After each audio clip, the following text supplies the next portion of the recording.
Hvis man ser det fra et internationalt perspektiv, så er dansk kultur jo noget med H.C. Andersen, Søren Kierkegaard og Janteloven, som man kan sammenfatte til, du skal ikke tro, du er noget. Og det var jo lidt den skæbne, som Carl Th. Dreyer fik.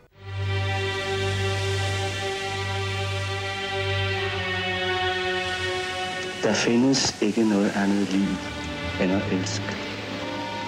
Ingenting. Ingenting andet. Han havde jo et ry for at kunne være despotisk, bødelagtig. Det har jeg aldrig oplevet. Jeg tænker aldrig på publikum under mit arbejde.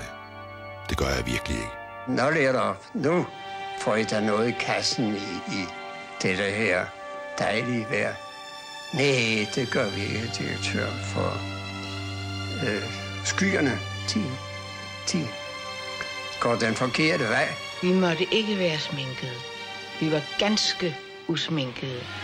Og hver morgen, ja, det kan man jo godt smile lidt af, så kom han sødt op på min garderobe, og så han gled mig over kinden og sagde, nu har de vel ikke sminket på. Sådan som filmen er i dag, er den ikke fuldkommen. Det skal vi kun være taknemmelige for. Det ufuldkomne lever. Det fuldkomne er dødt og stillet til side. Benson, kan du se, hvordan de træer spejler sig i vandet? Jo, det kunne Benson nok se.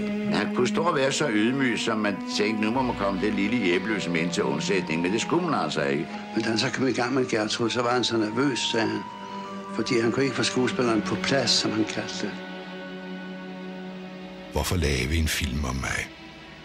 Jeg er da ikke interessant. Det er mine film, som er interessante. I Jesu Kristi navn